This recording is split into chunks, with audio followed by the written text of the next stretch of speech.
Bismillahirrahmanirrahim. Assalamualaikum warahmatullahi wabarakatuh. Saya ulangi. Assalamualaikum warahmatullahi wabarakatuh. Alhamdulillahirabbil alamin. Assalatu wassalamu ala asrafil anbiya'i wal mursalin Sayyidina Muhammadin wa ala alihi washabihi ajma'in, amma ba'du. Segala puji bagi Allah, mari kita panjatkan dari Allah Subhanahu wa taala atas segala rahmatnya, taufik hidayah dan inayahnya, sehingga hari ini kita bisa hadir di tempat ini guna kajian Al-Quran. Adapun surah yang kita bahas masih di surah An-Nahl di ayat 66 sampai dengan 70. Seperti biasa, sebelum kita membahasnya, mari kita baca ayatnya dulu sebelum kita mengkaji secara tafsiriyah. Assalamualaikum warahmatullahi wabarakatuh.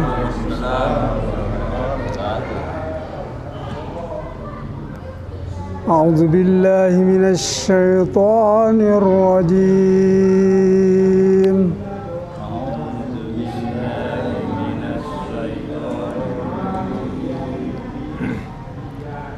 Wa inna lakum fil an'ami la'ibrah.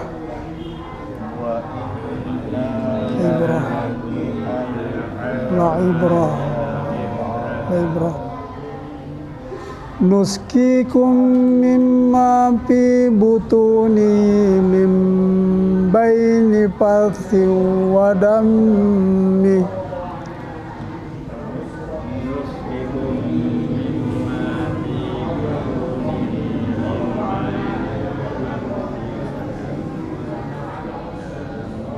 wadami labanan khaslisan sa'igan lisyairibin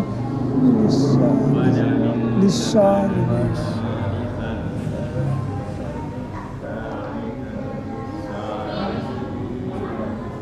wa min samaratin nakhili wal a'nabi tattakhizun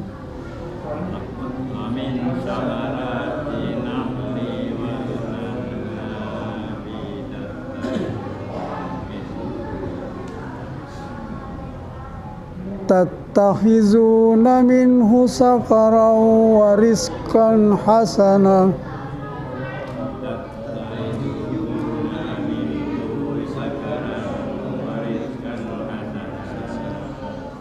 inna fi zalika laayatan liqaumin ya'qilun.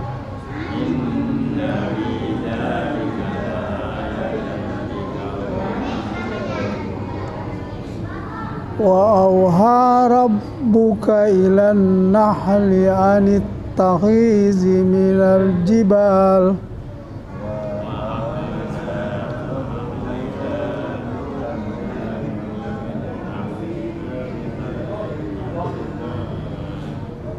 buyutan wa minasy syajari wa mimma ya'rishun.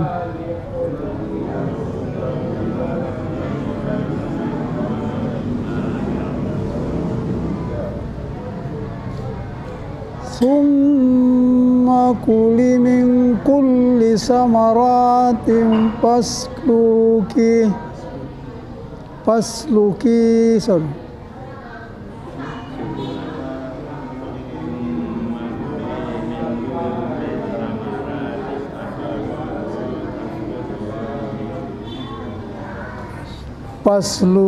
subula rabbiki zulula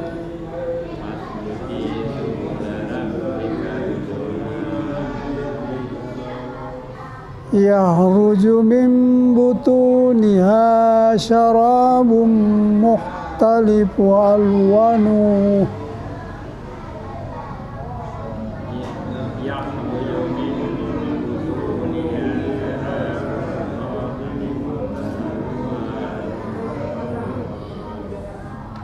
alwanuh fihi shifaa'un linnas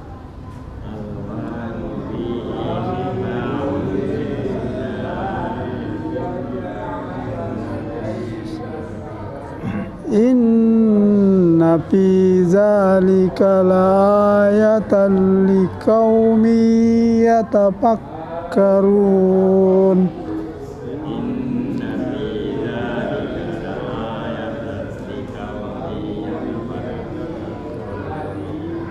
Wallahu khalaqakum thumma yutawaffakum wa minkum man yuraddu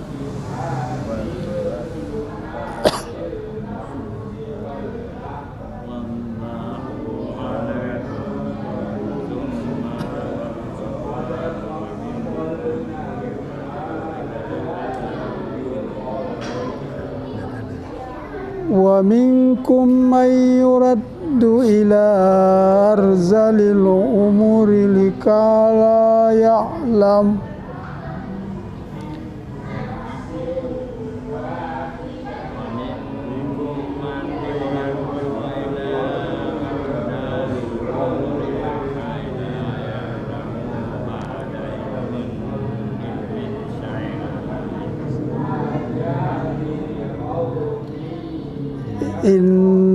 Innallaha alimun qadir.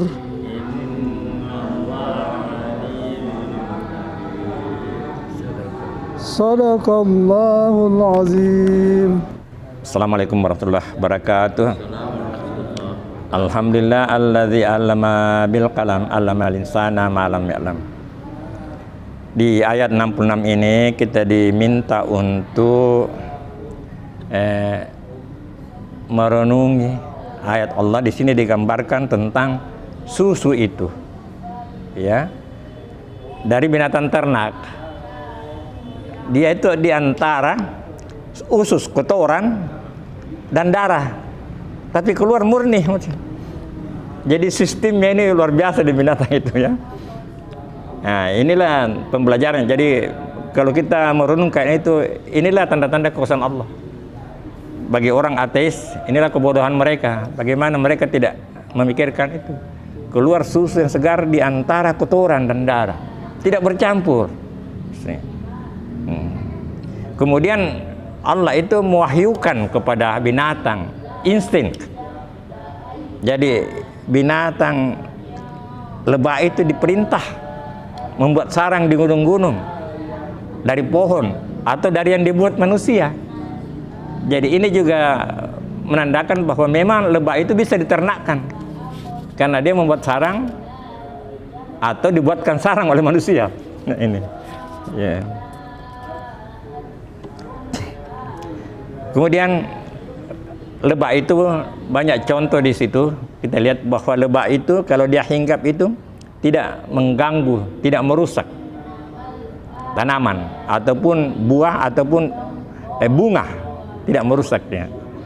Nah, inilah sifat sebenarnya seorang Islam begini. Tidak mengganggu penting orang lain. Tapi jangan coba-coba diganggu, dia akan menggigit. Itu lebah begitu. Kalau kita ganggu dia akan menggigit. Itu. Nah, itulah prinsip. Jadi Islam itu tidak diperintahkan untuk berperang. Tapi kalau diperangi, berhak untuk membela diri. Nah, itu. Makanya dalam penaklukan itu selalu didahului dengan damai dulu, bayar pajak apa semua. Jadi beda dengan Eropa, mereka itu memakai sistem penjajahan. Kalau tidak, Islam disebarkan itu dengan secara damai, termasuk negeri kita di Indonesia ini. Kemudian Allah menciptakan kita dari sebaik bentuk, tapi dia juga di hari tua minkum, di antara kalian itu ada yang kembali bodoh. Ada yang berusia 80 tahun. Usia 80 tahun, Pak. Profesor, dokter, ahli saraf. Tapi dia juga kena saraf. Kan usianya 80. Jadi di situ kelihatan bahwa manusia ini memang ada keterbatasannya. Seorang ahli di satu bidang tertentu, ahli saraf, tapi di masa-masa tuanya juga kena saraf juga. Yang kita berbagi. Dari saya cukup sekian. Assalamualaikum warahmatullahi wabarakatuh. Bismillahirrahmanirrahim. Assalamualaikum warahmatullahi wabarakatuh. Di sini selama ini yang saya tahu itu madu hanya kita ambil di hutan. Ternyata di sini memang diternakkan karena dibikinkan apa namanya sarang. Nah, disebut sini yang dibuatkan manusia. Sekarang kan banyak yang dibuatkan sarang seperti walet itu kan dibuatkan bahkan rumah batu dibikinkan. Ya kalau ada madu yang dikatakan ini asli, tapi banyak gulanya karena memang yang diternak. Memang disiapkan memang sudah gula jadi dia minum. Tapi yang utama ini di sini sifat-sifat lebah ini. Di mana pohon dia hinggap tidak ada pohon yang patah. Bahkan dia mengeluarkan gula, mengeluarkannya manis. Sifat-sifat lebah ini luar biasa ini. Yang apa namanya yang artinya Allah kasih kita pelajaran ini di antara yang kotor tapi ada antara darah dan usus ya keluar susu. Saya kalau dari kemudian nanti bukan lagi seperti itu tapi sudah sungai madu, sungai susu. Jadi saya mendengarkan penjelasan ulama bahwa sesungguhnya itu madu-madu itu yang di dunia ini itu sebenarnya cabang sungai surga. Tapi di sini masih mujahadah untuk mendapatkannya. Ya, antara lain ya ke gunung-gunung cari. Di Selayar masih ada yang cari di gunung itu. Iya. Jadi kalau kita dapat anunya yang memang aslinya belum di kota Kati, ya 200 per botol biasanya. Iya. Jadi sifatnya lebah ini.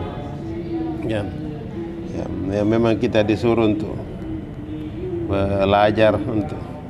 Tadi sini kan ada antara lain yang menggunakan akal, kemudian yang menggunakan pikiran, tafakkarun, ada yakilun. Ini memang ya dibagi orang yang menggunakan akalnya, ya dia akan memahami ini. Yang mau berpikir dia akan paham. Tapi tadi katakan seperti yang ateis, itu yang mereka tidak bisa dapatkan di situ. Yang jelas lebah ini ya antara lain sini sifat obat lagi. Pernah Nabi itu sahabatnya Abu Hurairah sakit perutnya disuruh minum madu, minum ke madu.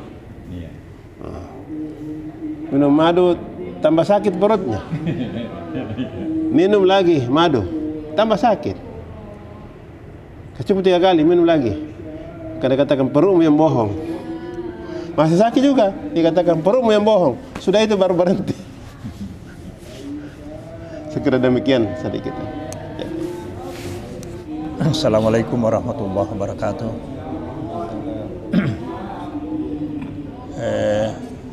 Kita telah baca tadi dari ayat 66 sampai 70 surah An-Nahl. Di dalam Al-Quran ini ada 3 binatang kecil yang dimasukkan di dalam sebagai surah. Yang pertama An-Nahl, yang kedua An-Naml, semut, yang ketiga Al-Ankabut, laba-laba yang sangat terawan kehidupannya karena dia hidup itu membuat rumah. Dari rumahnya itu dia menangkap rezeki dan dapat murah sekali hancur rumahnya. Kalau ditiup angin dia hancur. Kalau kita membaca tadi ayat-ayat ini, dia berkaitan dengan Al-Qasas ayat 77. Wabtagi fima atakallahu daral akhirah wala tansa nasibaka minad dunya. Dan carilah pahala akhiratmu sebagaimana yang telah dianugerahkan Allah kepada kamu. Anugerahnya Allah sini banyak sekali. Ada madu, ada macam-macam. Jadi makanan yang enak-enak. Tapi di sini ada petunjuk Allah bahwa semua itu bisa tergantung dari kita, niat kita. Karena di sini bisa dibikin hamar, bisa dibikin juga minuman yang baik. Ya, tergantung dari kita. Jadi ini petunjuk bagi Allah bahwa ini pelajaran bahwa nikmat Allah itu tidak pernah habis-habisnya. Tergantung kita yang menerjemahkan. Ya, kita mau bikin apa? Mau bikin yang enak atau mau bikin yang merusak? Nah, Barangkali itu sementara. Terima kasih. Assalamualaikum warahmatullahi wabarakatuh. Bismillahirrahmanirrahim. Assalamualaikum warahmatullahi wabarakatuh. Inilah kalau kita melihat di sini, ini sudah ada di dalam ini surah An-Nahl ini lengkap sekali untuk kita ini, untuk manusia sebagai obat, seperti lebah itu kan sebagai obat, dan itu juga susu juga itu sebagai obat juga. Iya. Dan ini kita di sini, inilah kebesaran Allah. Seperti hewan itu yang mengeluarkan itu susu. Nah, itu ada darah, ada apa kan, tapi bisa keluar itu susu yang murni. Nah, seperti itu apa susu etawa itu Pak, dari kambing apa itu kan? Kambing ada, kambing itu kalau kita lihat itu betul. Di sinilah kebesaran Allah. Kemudian lebah apa kita sudah disiapkan. Kemudian buah-buahan yang bisa juga kita bikin juga minuman, ini semua ini kebesaran Allah. Jadi betul-betul ini yang di dalam surah An-Nahl ini ada semua Pak di dalamnya ini untuk kita ini manusia. Jadi untuk obat, untuk bisa ini kita pakai untuk menggunakan. Lebah itu sudah disiapkan. Lebah tidak merusak, tapi kalau diganggu ya dia juga bisa mengganggu. Lebah apa namanya? Seperti dia hanya ambil dari dari tanaman, dari buah-buahan, bunga-bunga itu kan ambil hanya sarinya saja. Dan kita untuk manusia, kita jadi ada yang memang lebah yang diternak, ada yang mungkin yang yang di pohon yang diternak, itu banyak juga yang diternak Pak.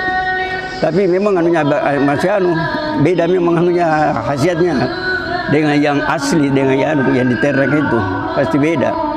Tapi ya bisanya juga kita bisa kita ternak itu. Padahal itu kalau kita itu lebah itu kan sulit juga Pak. Tapi kalau mungkin ada bisa kita ternak. Tapi ada orang yang tahu juga itu bisa diternak itu lebah. Dan juga hasilnya memang bagus juga lebah. Iya. Jadi itu ada lagi yang susu etawa, saya lihat susu kambing itu luar biasa juga itu. Dan saya juga itu Pak. Saya juga pakai itu susu etawa itu. Bagus sekali itu. Dari kambing. Iya, dari kambing. Iya, etawa. Iya. Saya sudah pakai itu. Kalau misalnya sakit-sakit bagus itu. Iya, nyari-nyari itu saya pakai itu. Iya. Assalamualaikum warahmatullahi wabarakatuh. Ayat yang kita bahas ini kembali Allah memperlihatkan kekuasaannya. Tapi terkhusus ke minuman-minuman ya. Ternyata minuman itu ada yang sudah berupa cairan, ada juga berasal dari buah-buahan. Ya, dasarnya adalah itu tadi, afala yakilun, afala tatafakkarun. Jadi kita memang selalu disuruh berpikir. Karena memang tidak ada agama bagi orang yang tidak mempunyai pikiran. Nah, itulah dasarnya. Jadi banyak sekali kekuasaan Allah. Kita senantiasa dituntut untuk memikirkan tentang kehidupan ini. Seperti halnya anggur yang bisa dibikin minuman. Tapi di situ ada yang baik, ada juga yang memabukkan. Allah sudah mengatakan begitu. Ya, kamu pilihlah yang mana kau suka. Tapi ada agama yang mengatur bahwa yang memabukkan itu tidak dianjurkan atau dilarang begitu. Allah Subhanahu wa taala melarang.